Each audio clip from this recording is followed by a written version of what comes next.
সোমবাৰে দিনৰ প্ৰায় 11:30 বজাৰ ঘটনা ৰূপনগৰৰ এটা বিশেষ স্থান যিটো স্থানত আচলতে পুনৰ সেই ঘটনা সংঘটিত হ'ল যি ঘটনা প্ৰায় আজিৰ পৰা 6 মাহ পূৰ্বে সংঘটিত হৈছিলে ভূমিস্খলনৰ ঘটনা আৰু যি ভূমিস্খলনৰ ফলত এগৰাকী মহিলা 45 বছৰ বয়সৰ তেওঁ আবদ্ধ হৈ ৰয় তেওঁ আচলতে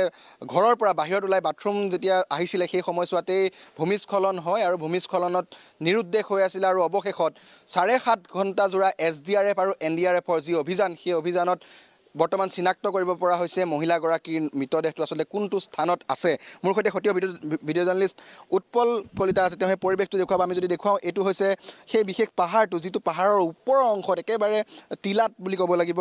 সেই বিশেষ পৰিয়ালটো আছিলে আৰু পৰিয়ালটোৰ যিগৰাকী মহিলা তেওঁ আজি দিনৰ 11:30 বজাৰ পৰাই তলত আবদ্ধ হৈ আছিলে প্ৰথম অৱস্থাত যদিও SDRF আহিছিলে তেওঁলোকৰ যিখিনি ব্যৱস্থা সেই ব্যৱস্থাৰ এক প্ৰকাৰ তেওঁলোকে উদ্ধাৰ অভিযান চলাবলৈ প্ৰথমতে যত্ন কৰিছিলে যদিও তেওঁলোক নোৱাৰিলে আৰু তাৰ পিছত তেওঁলোকে NDRFৰ সহায় ল'লে আৰু বৰ্তমান মুহূৰ্তত দেখা পোৱা গৈছে যে SDRF আৰু NDRFৰ যৌথ অভিযান চলি আছে প্ৰায় 7.5 ঘণ্টা হৈ গৈছে আৰু এই মুহূৰ্তত আমি দেখুৱাইছোঁ সেই বিশেষ দৃশ্য এটা শিল এই মুহূৰ্তত কাটি থকা হৈছে তাৰ সমান্তৰালকৈ সেই শিলৰ তলৰ মাটি আচলতে খান্দি মহিলাগৰাকীক উদ্ধাৰ কৰিবলৈ চেষ্টা কৰা হৈছে মহিলাগৰাকীৰ শৰীৰৰ এটা অংশ তেওঁলোকে প্ৰত্যক্ষ কৰিছে বুলি জানিবলৈ দিছে আৰু যিসকল লোক আচলতে ওচৰ চুবুৰীয়া ইয়াত আছিলে বিশেষকৈ ঘটনাটো সংঘটিত হোৱাৰ পাছৰ পৰাই প্ৰশাসনৰ লোক বা দুৰ্যোগ প্ৰশমন বিভাগৰ যিসকল লোক তেওঁলোক আহি কিন্তু ততাতৈয়াকৈ বাকীসকল লোকক খালী কৰোৱা হয় কাৰণ যিটো পাহাৰ আপোনালোকে এই মুহূৰ্তত দেখি আছে পাহাৰটোৰ শিলৰ এটা অংশ খহি আহে সম্পূৰ্ণ সেই শিলটোৰ লগতে মাটি পাহাৰৰ যি বালি গছ সকলো ধাহিমুহি এক প্ৰকাৰ তললৈ নমাই আনে যাৰ ফলত সেই ঘৰটো ক্ষতিগ্ৰস্ত হোৱাৰ লগতে তাৰ গাতেই লাগি থকা যিকেইটা ঘৰ আছে সেই ঘৰৰ যিসমূহ গাৰ্ডৱাল সেই গাৰ্ডৱালৰ ওপৰত এক প্ৰকাৰ মাটি বা শিল বা সেই গছসমূহ পৰে এই মুহূৰ্তত দেখুৱাইছোঁ এই ঘৰটো এই মুহূৰ্তত খালী কৰোৱা হৈছে ইয়াত যিসকল লোক আছিলে ইয়াৰ পৰা তেওঁলোকক নিৰাপদ স্থানলৈ লৈ যোৱা হৈছে কিন্তু বৰ্তমানেও অভিযান অব্যাহত আছে আৰু কিমান সময় লাগে সেয়া আচলতে এই মুহূৰ্তত ক'ব নোৱাৰি যদিও বা চিনাক্ত কৰা হৈছে মহিলাগৰাকীৰ শৰীৰৰ কিছু অংশ কিন্তু তেওঁলোকে যেনেধৰণে অভিযান চলাইছে যাতে আৰু কোনো ধৰণৰ ভূমিস্খলন নহয় কাৰণ পাহাৰৰ শিল যিহেতু আছে গতিকে লৰচৰ কৰিলে হয়তো পাহাৰৰ মাটি পুনৰ খহি যাব পাৰে তেনেধৰণৰ আশংকা আছে যথেষ্ট এক প্ৰতিকূল স্থান যিটো স্থান তেওঁলোকে যাবৰ বাবেও যথেষ্ট কষ্ট কৰিব লগা হৈছে মূল যিছোৱা পথ আছে সেই পথছোৱাৰ পৰা যথেষ্ট ওপৰত পাহাৰৰ এটা অংশ সেই অংশত তেওঁলোকে যাব লগা হৈছে য'ত তেওঁলোকৰ যিখিনি সা সংজাম আছে সেয়া লাগিলে তেওঁলোকৰ খনন কাৰ্যত ব্যৱহাৰ কৰা সা সংজাম হওক বা পোহৰৰ বাবে কাৰণ নিশা আহিছে এতিয়া গীত মৰা এক প্ৰকাৰ আন্ধাৰ গোটেই পাহাৰটোত আপোনালোকে যদি মন কৰে তাৰ মাজতে তেওঁলোকে সেই হেলোজেন লাইট বা জেনেৰেটৰ এইসমূহ ব্যৱস্থা কৰি উদ্ধাৰ অভিযান এই নিশাৰ ভাগতো চলাই থকা পৰিলক্ষিত হৈছে এক শ্বাসৰুদ্ধকৰ অভিযান বুলি ক'ব লাগিব কাৰণ শতাধিক এই মুহূৰ্তত SDRF NDRF জোৱান এক প্ৰকাৰ ইয়াত নিয়োজিত হৈ আছে তাৰ সমান্তৰালকৈ প্ৰশাসনৰ লোক ইয়াত উপস্থিত আছে শীৰ্ষ বিষয়াসকল আহি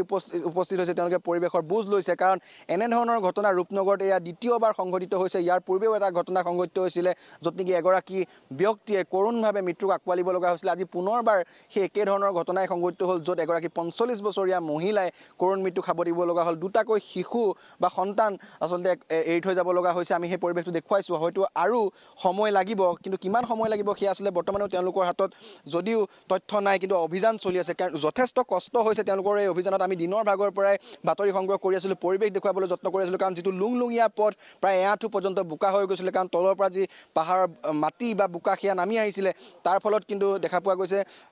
উদ্ধাৰ অভিযান কৰিবলৈ যথেষ্ট প্ৰত্যাহ্বানৰ সন্মুখীন হৈছিলে SDRF NDRF বাহিনী আৰু তাৰ সমান্তৰালকৈ আমি যদি কওঁ বিশেষকৈ ৰূপনগৰ এই অঞ্চলটো বা পাহাৰীয়া অঞ্চলটো প্ৰশাসনে বাৰম্বাৰ জাননী দিছিলে প্ৰশাসনে বাৰম্বাৰ তেওঁলোকক সকীয়াইছিলে যে এই স্থান জনবসতিৰ বাবে উপকূল নহয় তেওঁলোকক এক সুৰক্ষিত স্থান বাছি ল'বলৈ বহুবাৰ প্ৰশাসনৰ তৰফৰ পৰা জাননী দিয়া হ'ল তেওঁলোকক অনুৰোধ কৰা হ'ল কিন্তু এইসকল লোকে আচলতে নমনাৰ বাবে এনেধৰণৰ ঘটনা এক প্ৰকাৰ যেন সংঘটিত হৈছে সেয়া আজিৰ তাৰিখত প্ৰশাসনৰ লোকেও কৈছে বা স্থানীয় যিসকল লোক আছে তেওঁলোকেও কৈছে আমি যদি দেখুৱাওঁ পাহাৰৰ সেই যিটো টিলাত আচলতে কোনো লোক থকা সম্ভৱ নহয় সেই তেনে স্থানত মানুহে ঘৰ বনাইছে তাত আছে শিল আছে য'ত নেকি এটা শিল যদি খহি আহে তেনেহ'লে গোটেই পাহাৰৰ এটা অংশই খহি আহে সেই ধৰণৰ ঘটনাৰ বাবে আজি এনেধৰণৰ এক পৰিৱেশৰ সৃষ্টি হৈছে য'ত নেকি বৰ্তমানে উদ্ধাৰ অভিযান চলি আছে ঘটনা সংঘটিত হোৱা প্ৰায় 10 ঘণ্টা উকলি গৈছে উদ্ধাৰ অভিযান চলা প্ৰায় 8 ঘণ্টা হ'ব হৈছে কিন্তু এই মুহূৰ্তলৈকে সেই মহিলাগৰাকীৰ যিটো মৃতদেহ সেয়া আচলতে উদ্ধাৰ কৰিবলৈ যথেষ্ট কষ্ট কৰিব লগা হৈছে SDRF বা NDRF বাহিনী আমি পৰিৱেশ দেখুৱাই গৈছোঁ এনেকৈ দিনৰ ভাগৰ পৰা পৰিৱেশ দেখুৱাইছোঁ এতিয়া নিশা 10 বাজি গৈছে কিন্তু বৰ্তমান মুহূৰ্ততো অভিযান চলিয়ে আছে আৰু কিমান সময় লাগিব সেয়াও এতিয়াও ক'ব নোৱাৰি কাৰণ যথেষ্ট এক দুৰ্গম স্থান যথেষ্ট এক আচলতে প্ৰত্যাহ্বানৰ সন্মুখীন হৈছে উদ্ধাৰকাৰী দলে, যাৰ বাবে উদ্ধাৰ কাৰ্যত